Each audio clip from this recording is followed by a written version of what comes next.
Rain pounded the floor-to-ceiling windows of the sleek San Francisco law office high above the city's skyline. The dim glow from the bay filtered through the blinds, casting shadows across the polished walnut conference table where Nathaniel Nate Harper sat still as stone. At 42, Nate was the picture of success, a self-made tech mogul who'd turned lines of code into a $1.2 billion AI empire. His salt and pepper hair was neatly combed, his steel blue eyes locked on the table, and his charcoal suit screamed understated power. But today, he looked like just another guy about to lose it all. Isabel, Izzy Monroe, swept into the room like she owned the place. Her cherry-red Louboutin heels clicked sharply on the marble floor, each step a declaration of victory. At 36, Izzy was a knockout, long chestnut hair cascading in waves, lips painted crimson, and a tailored Gucci dress that hugged her curves like it cost more than most people's monthly rent. She didn't spare Nate a glance, her focus glued to her shiny new iPhone fingers, dancing across the screen like she was crafting a masterpiece.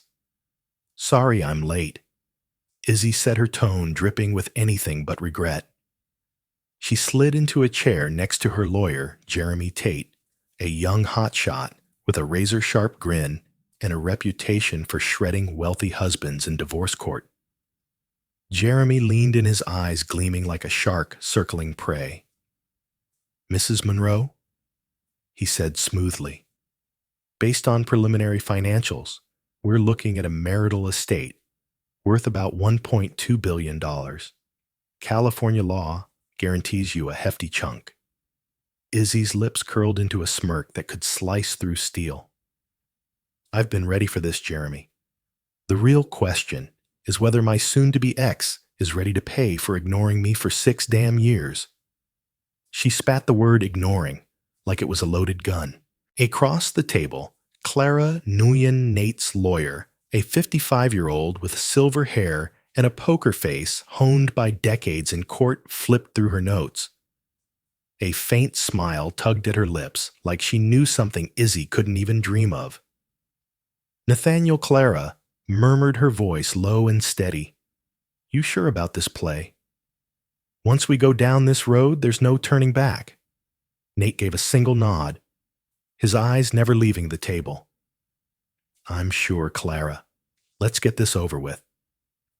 What Izzy didn't know, what she couldn't know, was that 4 months ago, Nate had stumbled onto a secret that flipped his world upside down. A secret that turned a devoted husband into a man ready to pull off the most ruthless financial checkmate in divorce court history. A secret that would make Izzy regret every lie, every stolen moment, every second she spent plotting his downfall. 4 months earlier, Pacific Heights, San Francisco. Nate and Izzy's mansion sat perched on a hill in Pacific Heights, with jaw-dropping views of the Golden Gate Bridge. That night, Nate was holed up in his home office, the blue glow of his computer screen carving shadows across his tired face. Then he heard Izzy's laugh, bright and musical, floating up from the kitchen. It was the kind of laugh that had hooked him 17 years ago at a tech conference in Palo Alto, back when they were just two dreamers with big ideas. Curious Nate eased out of his chair and padded quietly down the stairs, thinking maybe she was watching a TikTok or something. But as he reached the hallway, he froze in the shadows. Izzy wasn't alone. She was pressed against the granite kitchen island, her arms wrapped around a guy Nate didn't recognize. He was young, maybe 30 with a gym rat build, messy black hair, and a cocky grin that screamed trouble. They were kissing hungry and desperate, like they'd been counting down the hours for this. "I can't wait much longer," Lucas Izzy whispered, her lips brushing his. "The divorce papers are almost ready.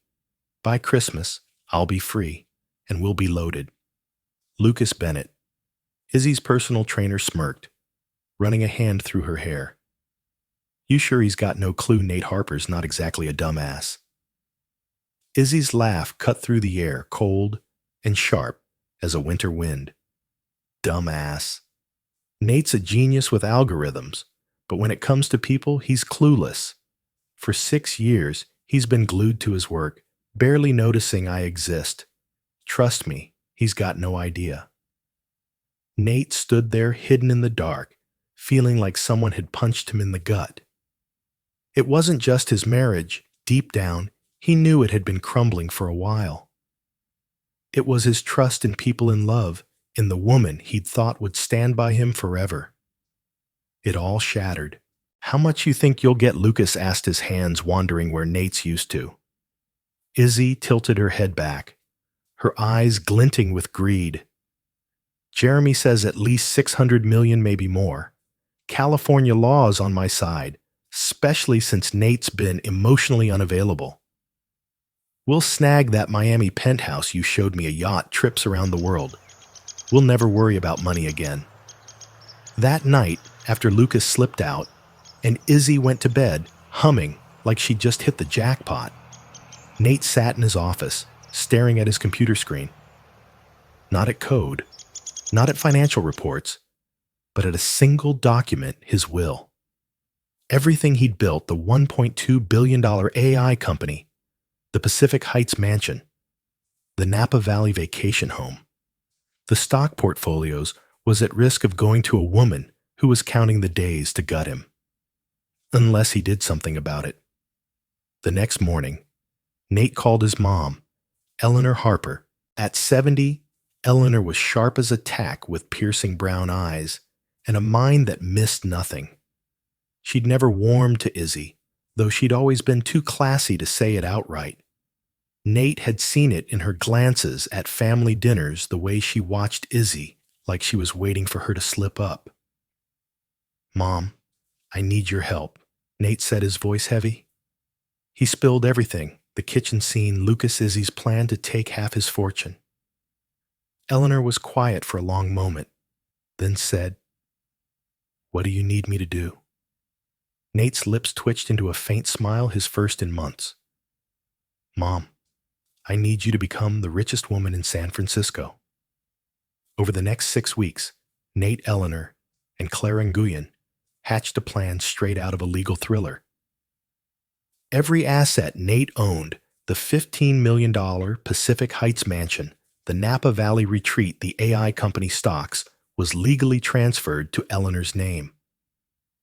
Nate was listed as a manager, not an owner.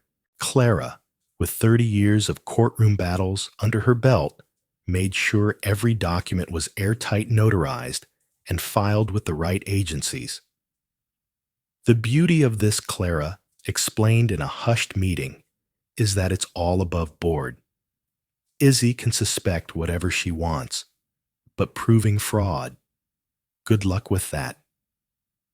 Eleanor threw herself into the plan with the gusto of someone who'd been waiting years for this moment.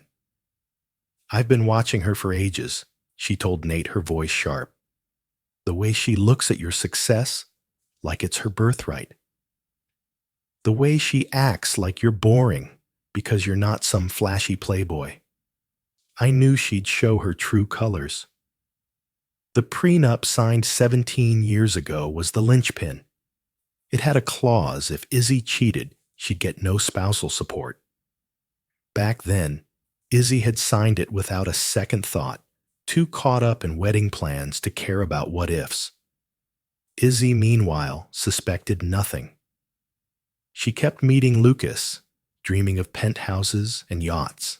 "Nate doesn't even ask where I'm going at night," she told Lucas one evening at a swanky Mission District bar, sipping a $20 martini. "He thinks I'm at yoga." Pathetic. Lucas smirked, but his eyes flickered with unease. "You sure he's not onto you guys? Like Nate don't get played easily." Izzy laughed, tossing her hair. "Played Lucas? I've been playing him for years." The San Francisco fog rolled in thick that evening, cloaking the Pacific Heights mansion in a ghostly haze. Inside the chandelier cast a soft glow over the living room, where Isabel Izzy Monroe lounged on a cream leather sofa, sipping a glass of Napa Valley Chardonnay. Her phone buzzed with a text from Lucas Bennett, her personal trainer and secret lover. Meet me at the bar in 20. Got big plans for us. Izzy's lips curved into a sly grin. She could already picture it, the Miami penthouse with floor-to-ceiling views of the ocean, the yacht docked in the Caribbean, the life of luxury she'd been dreaming of for years. All it would take was bleeding Nate Harper dry in divorce court. Across town, in a dimly lit office overlooking the Embarcadero, Nathaniel Nate Harper sat with his mother Eleanor and his lawyer, Clara Nguyen. The air was heavy with the scent of coffee and the faint hum of the city below. Nate's steel blue eyes scanned a stack of documents, legal papers that detailed the transfer of every asset he owned to his mother's name. The $15 million Pacific Heights mansion Eleanor's. The Napa Valley retreat Eleanor's. His AI company's stock, worth hundreds of millions, tucked safely in a trust with Eleanor as the sole beneficiary, Nate listed only as a trustee. Every move was locked down, notarized, and filed with the precision of a Swiss watch. Clara leaned back in her chair, her silver hair catching the light. We're almost there, Nathaniel. The transfers are complete and they're bulletproof. Izzy's team is working off financial disclosures from 6 months ago before we moved a dime. They've got no idea what's coming. Nate nodded, his face unreadable. Good. Let her think she's got me cornered. Eleanor, sharp as ever, at 70, adjusted her glasses and smirked. That girl's been strutting around like she's already won. It's about time she learns what happens when you underestimate a Harper. Back at the mansion, Izzy slipped into a sleek black dress and checked her reflection in the floor-length mirror. She looked like a woman who had it all: beauty, confidence, and soon a fortune. She grabbed her purse and headed to the Mission District, where Lucas waited at a trendy bar with exposed brick walls and overpriced cocktails. He was sprawled in a booth, his gym-honed arms stretched across the backrest, a grin plastered on his face. "There's my future millionaire," he said, pulling her close as she slid in beside him. "Tell me, how's it feel to be this close to the big score?" Izzy laughed, tossing her hair. "Feels like freedom. Jeremy says we're looking at 600 million minimum. California's community property laws are basically a gold mine for wives like me. Nate's been so checked out, he won't even see it coming." Lucas raised an eyebrow, his fingers tracing the rim of his whiskey glass. "You sure about that guy's a tech genius? He didn't get to $1 billion by being sloppy." Izzy waved him off, her diamond earrings glinting under the bar's Edison bulbs. "Nate's a genius, with code, not people. He's been married to his laptop for years. Trust me, he's clueless." But Lucas wasn't so sure. He leaned in, his voice dropping. "What if he's playing you? Guys like Nate don't just roll over? What if he's hiding something?" Izzy rolled her eyes, sipping her martini. "Hiding something, Lucas? The man doesn't even notice when I'm gone half the night. He thinks I'm at hot yoga or book club. I've got him wrapped around my finger." Lucas smirked, but there was a flicker of doubt in his eyes. He wasn't as confident as Izzy, and that nagging feeling was starting to grow. Meanwhile, Nate's life wasn't all late-night strategy sessions and legal maneuvering. A month earlier, at a tech conference in Silicon Valley, he'd met Sophia Martinez, a 38-year-old tech journalist with a quick wit and a laugh that didn't care about his net worth. She had dark curls, warm brown eyes, and a no-nonsense attitude that caught Nate off guard. They'd hit it off over a panel on AI ethics bonding over their shared skepticism of flashy tech bros. When Nate mentioned half-joking that he was technically broke due to his legal moves, Sophia had laughed. A guy who can pull off something that clever is never broke, she'd said. Just creatively liquid. For the first time in years, Nate felt a spark of something real hope. Sophia wasn't like Izzy. She didn't care about private jets or designer labels. She was the kind of woman who'd rather debate neural networks over coffee than flaunt a Birkin bag. They'd started texting, then grabbing drinks, and Nate found himself smiling more than he had in months, but he kept her at arm's length, not wanting to drag her into the mess of his divorce. Still, her messages were a lifeline, a reminder that there was a world beyond Izzy's betrayal. Back in the Pacific Heights mansion, Izzy was doubling down on her plans. She spent her days meeting with Jeremy Tate, poring over Nate's old financial disclosures like a treasure map. He's got no prenup worth worrying about, Jeremy assured her, adjusting his tie. Even if he tries to play hardball, California law splits everything 50-50. You're looking at a life-changing payout. Izzy's eyes gleamed as she imagined the future cocktails and Miami sunsets in Santorini Lucas by her side. I want it all, Jeremy, she said. Every penny he's got. What Izzy didn't know was that those financial disclosures were already obsolete. Nate had spent weeks quietly dismantling his empire piece by piece and rebuilding it under Eleanor's name. The beauty of it, as Clara had explained, was its simplicity. Family asset transfers are legal, she'd said. They happen all the time. Estate planning trusts, you name it. Izzy's lawyer can scream fraud all he wants, but he'll need hard proof. And there isn't any. Nate had even gone a step further, ensuring every transfer was backdated just enough to look like routine estate planning, not a divorce dodge. Eleanor was all in her sharp mind, relishing the chance to outsmart the woman she'd never trusted. I always knew she was trouble, she told Nate one evening over dinner at her modest condo in Marin County. The way she'd parade around your company parties, acting like she built that empire herself. She's been waiting for this moment since the day you married her. Nate stared into his wine glass, his jaw tight. I thought she loved me, Mom. I was wrong. Eleanor reached across the table, her hand firm on his. You're not wrong to trust Nathaniel. You're just wrong to trust her. As the weeks ticked by, Izzy grew bolder. She stopped hiding her late-night outings, breezing out the door in tight dresses and sky-high heels, tossing out flimsy excuses about girls' nights or charity events. Nate played along, pretending not to notice, even as his stomach churned. He knew every lie, every text to Lucas, every whispered plan. Clara had hired a private investigator just to be safe, and the photos Lucas and Izzy, tangled up in a North Beach hotel room, were now locked in a safe, ready for the right moment.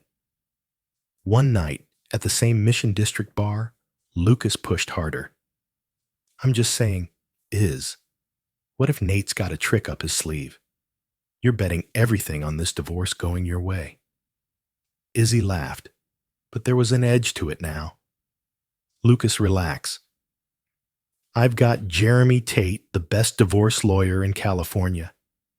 Nate's got no moves left. He's too busy coding his little AI toys to even think about fighting me. Lucas leaned back, unconvinced, but he didn't push further.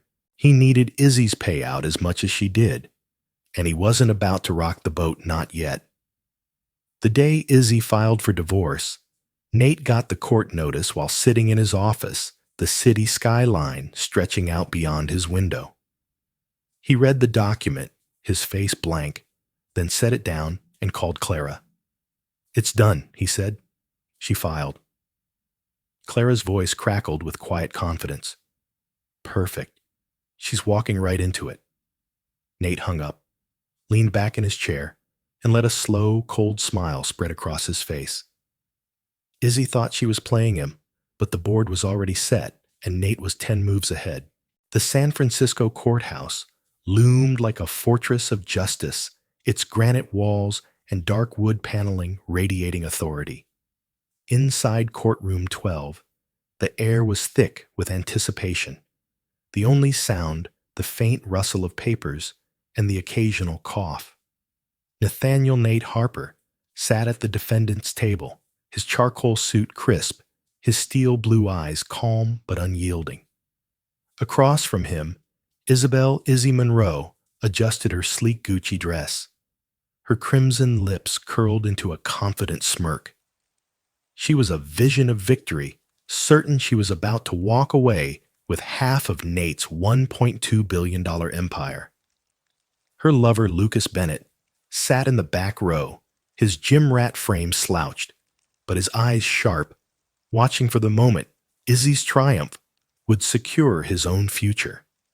Judge Diane Foster, a no-nonsense woman in her late 60s, with silver hair pulled into a tight bun, presided from the bench. Her reputation for cutting through legal nonsense was legendary, and her sharp gaze missed nothing. "Good morning," she said, her voice carrying the weight of 2 decades on the bench. "We're here to address the dissolution of marriage between Nathaniel Harper and Isabel Monroe, along with the division of marital assets. Let's keep this civil and efficient." Izzy's lawyer, Jeremy Tate, stood first, his tailored suit and cocky grin screaming high-priced confidence. "Your Honor," he began, his tone smooth as silk. "My client, Mrs. Monroe, has been married to Mr. Harper for 17 years. During that time, Mr. Harper built a tech empire valued at approximately $1.2 billion. Under California's community property laws, Mrs. Monroe is entitled to an equitable share, half of that estate. We're prepared to present financial disclosures confirming this valuation." He slid a thick folder across the table, his eyes flicking to Nate with a hint of triumph. Izzy leaned back in her chair, her smirk widening. She could already taste the freedom, $600 million, a Miami penthouse, a yacht, and Lucas by her side. She glanced at him in the back, catching his nod of encouragement. This was it, the moment she'd been planning for months. Nate, meanwhile, sat still, his face a mask of calm. Clara Guyon, his lawyer, shuffled her papers, her silver hair catching the fluorescent light. A faint smile played on her lips, barely noticeable, but enough to make Jeremy Tate's brow twitch with unease. "Mr. Harper," Judge Foster said, turning to Nate's table, "do you contest your wife's claims regarding the marital assets?" Nate rose slowly, his movements deliberate, his eyes locking onto the judge's. "Your Honor," he said, his voice steady and clear, "I don't dispute that significant assets were accumulated during our marriage. However, there seems to be some confusion about who currently owns those assets." The word confusion hung in the air like a storm cloud. Izzy's smirk faltered just for a second. Jeremy Tate's head snapped up, his legal instincts screaming that something was off. Judge Foster raised an eyebrow, her pen pausing over her notes. "Confusion, Mr. Harper. Please elaborate." Nate's lips twitched into a smile, a cold, calculated smile that sent a shiver down Izzy's spine. "Your Honor, I'd like to submit my updated financial disclosure for the court's review." He nodded to Clara, who handed a slim folder to the bailiff. As it reached the judge, the room seemed to hold its breath. Izzy leaned forward, her heart pounding. This was the moment she'd been waiting for, the number that would define her future. $600 million, maybe more. Enough to buy anything, go anywhere, live any life she wanted. Judge Foster opened the folder, her eyes scanning the pages. Her expression shifted from professional neutrality to something that looked like surprise, maybe even amusement. She looked at Nate, then back at the documents, then at Nate again. "Mr. Harper," she said slowly, her voice cutting through the silence. "According to this disclosure, your current net worth is—" Izzy's breath caught. Her nails dug into her palms. This was it. 0. The word landed like a guillotine. Izzy's world tilted, her vision blurring, as if the room had been yanked out from under her. Jeremy Tate gripped her arm, his face pale. "I'm sorry, Your Honor." He stammered, his voice tight with disbelief. "Did you say 0? Lucas in the back sat up straight, his jaw dropping. The courtroom buzzed with whispers from the handful of spectators.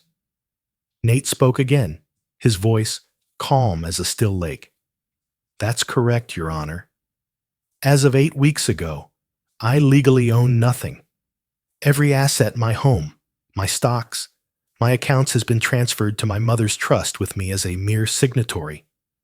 Every transfer was executed, notarized, and recorded with the appropriate authorities." He paused, his eyes flicking to Izzy for the first time. "There's nothing left in my name." Izzy felt something snap inside her, like a taut wire breaking. All those nights planning her new life with Lucas. All those dreams of penthouses, yachts, and endless vacations. Gone. All of it gone in a single word. "Your Honor," Jeremy said, his voice rising with desperation, "this is clearly a fraudulent transfer to evade asset division. We demand an investigation." Judge Foster shook her head, her expression firm. "Mr. Tate, I've reviewed the documentation. These transfers were completed weeks before the divorce filing in accordance with estate planning laws. Family asset transfers are perfectly legal when properly executed, and these are. Proving fraudulent intent would require evidence you haven't provided." She leaned forward, her eyes narrowing. "Furthermore, I see here a prenuptial agreement signed by both parties before the marriage.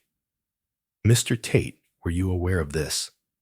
Jeremy's face went ashen. "Your Honor, the prenup was standard at the time, but given these asset transfers," Judge Foster cut him off. "The prenup clearly states that in cases of marital infidelity, spousal support is waived entirely. Mrs. Monroe, do you contest the validity of this agreement?" Izzy couldn't speak. Her throat felt like it was closing, her mind racing to catch up.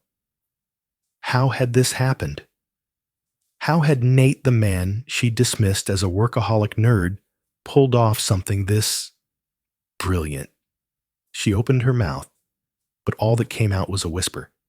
"This can't be legal. He can't just give everything away." "Mrs. Monroe," Judge Foster said, her tone not unkind, but unyielding, "your husband acted within his legal rights. The timing may raise eyebrows, but the law is clear. I cannot award you assets that no longer belong to the marital estate." She turned to Clara. "Ms. Nguyen, do you have anything to add?" Clara stood, her voice steady but laced with steel. "Yes, Your Honor. In light of the prenup's infidelity clause, we'd like to submit evidence of Mrs. Monroe's extramarital affair." She slid another folder to the bailiff, who passed it to the judge. Inside were photos, grainy but unmistakable shots of Izzy and Lucas in a North Beach hotel room, their arms tangled, their faces close. There were text messages, too, pulled from Izzy's phone, detailing her plans with Lucas to cash out after the divorce. Izzy's face burned. She turned to look at Lucas, but he was already slipping out of the courtroom, his head down, his earlier confidence gone. He didn't even glance back. The spectators whispered louder, their murmurs like static in her ears. Your Honor, Jeremy tried again, his voice cracking. "This evidence is irrelevant if the assets are already enough," Judge Foster said, raising a hand. "The prenup is binding, and the evidence supports Mr. Harper's position. Given the lack of marital assets to divide and the terms of the prenuptial agreement, I hereby grant the dissolution of marriage between Nathaniel Harper and Isabel Monroe. No asset division is ordered, and no spousal support will be awarded. The gavel came down a sharp crack that echoed like thunder. Izzy sat frozen, staring at the empty space where her future used to be. Nate stood his face blank and walked out of the courtroom without a word. Clara followed her faint smile, now a full-blown grin. In the hallway, Eleanor waited, her eyes sparkling with satisfaction. "Well done, Nathaniel," she whispered as they left together. Izzy remained in her seat, her hands trembling. Jeremy was packing up his briefcase, muttering about appeals, but she barely heard him. All she could see was Nate's cold smile, the one he'd flashed just before he dropped the bomb that destroyed her plans. How had she missed it? How had she underestimated him so completely? The San Francisco skyline glittered under a rare, clear sky, the Golden Gate Bridge glowing red against the dusk. Inside the sleek headquarters of Nate Harper's AI company, Nathaniel, Nate Harper stood by a floor-to-ceiling window, a glass of bourbon in his hand. At 42, he looked lighter than he had in years, his salt and pepper hair still sharp, his steel blue eyes now carrying a spark of quiet triumph. A month had passed since the courtroom showdown that left his ex-wife Isabel "Izzy" Monroe with nothing but her regrets. Today, the final piece of his plan fell into place. Nate's mother, Eleanor Harper, sat at a mahogany desk in what was technically her office, signing a stack of documents with the precision of a surgeon. The papers transferred every asset back to Nate, the $15 million Pacific Heights mansion, the Napa Valley retreat. The AI company stocks the bank accounts. Every move was legal notarized and airtight, just as it had been when they'd moved it all to her name to outsmart Izzy. Eleanor, 70, and sharp as ever, looked up at her son, her brown eyes twinkling. "Proud of you, Nathaniel. You didn't just win, you played it like a master." Nate took a sip of his bourbon, the warmth spreading through his chest. "I'm proud justice was served, Mom. Izzy made her choices betraying me, plotting to take half of everything I built, laughing about it with that gym bro. I just made sure she got what she deserved." Eleanor signed the last document with a flourish and slid it across the desk. Nothing she said, her voice laced with satisfaction. Nate nodded, echoing her. Nothing. Across town, in a cramped studio apartment in the Tenderloin, Izzy Monroe sat on a sagging couch staring at a cracked phone screen. The apartment was a far cry from the Pacific Heights mansion, a temporary hideout she'd rented as a backup plan when she started sneaking around with Lucas Bennett. She'd thought she'd only need it for a few weeks, just until she cashed out her $600 million divorce settlement. Now it was her prison. The walls were thin, the air smelled of stale takeout, and the only view was a neon pawn shop sign blinking across the street. Lucas had ghosted her 2 days after the divorce was finalized. His texts stopped, his calls went to voicemail, and his Instagram was suddenly private. Apparently, a woman with no money wasn't nearly as appealing as one poised to inherit $500 million. Izzy's so-called friends, the ones who'd eagerly planned spa days and yacht parties to help her spend her fortune, had vanished too. Busy, they said, or let's catch up later. Later never came. She'd landed a job at a high-end boutique in Union Square, selling $2,000 handbags to women who reminded her of the life she'd lost. Every price tag was a jab to her gut. She made less in a month than the cost of a single purse.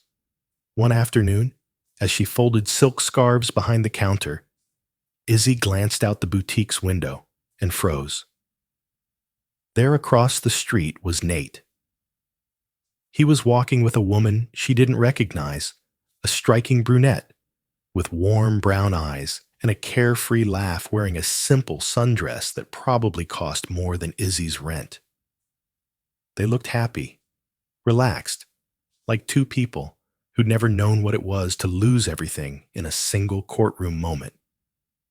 Nate's arm brushed the woman's, and she smiled up at him, her face glowing with something Izzy hadn't felt in years, genuine joy.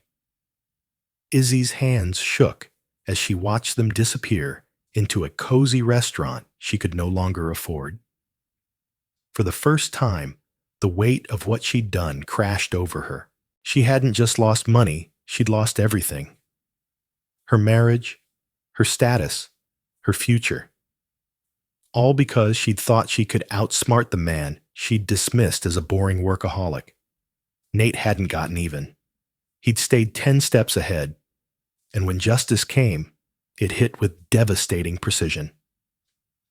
Back at the AI company's office, Nate's phone buzzed with a text from Sophia Martinez, the journalist he'd met at a tech conference. "Dinner was great last night. Found a new spot in North Beach, want to try it tomorrow." Nate smiled a real smile that reached his eyes. Sophia was different, brilliant, funny, and completely uninterested in his wealth. When he'd told her about the divorce and his zero net worth stunt, she'd laughed, calling it the slickest move I've ever heard. They'd been seeing each other regularly, taking it slow, but Nate felt something building, something he hadn't thought possible after Izzy's betrayal. As he typed a reply to Sophia, Eleanor handed him the final signed document restoring his fortune. "What's next, son?" she asked, leaning back in her chair. Nate set his phone down, his gaze drifting to the city lights. "Next, I keep building. The company's got a new AI model, launching next quarter. Sophia's writing a piece on it. And maybe—" He paused, a faint grin tugging at his lips. "Maybe I start living again." Eleanor nodded, her eyes soft but proud. "You deserve that, Nathaniel. After everything, you deserve that." But the story didn't end quite so neatly. A week later, as Nate left his office late one night, he found an envelope slipped under his door. No stamp, no return address, just his name scrawled in sharp, angry handwriting. Inside was a single sheet of paper with a typed message. "You think you won, but this isn't over. Watch your back." Nate's jaw tightened. He didn't need a signature to know who'd sent it. Izzy wasn't done, not yet. He tucked the note into his pocket and stepped into the elevator, the city's glow stretching out below. If Izzy wanted to play another round, he'd be ready. He'd learned his lesson about trust, but he'd also learned something else: smart men don't just survive, they stay ahead. And Nate Harper was always 10 steps ahead. For Izzy, the lesson was harsher. As she lay awake in her studio apartment, the neon sign outside flickering through her window, she replayed the courtroom moment over and over. Nate's cold smile, the judge's voice saying 0, Lucas slipping out the door. She'd thought she was the hunter, but she'd been the prey all along. Her greed, her betrayal, her arrogance, they'd built the trap she'd walked into. And now, as she faced a future of scraping by, she finally understood. Justice doesn't need revenge. It just needs someone smart enough to let you destroy yourself.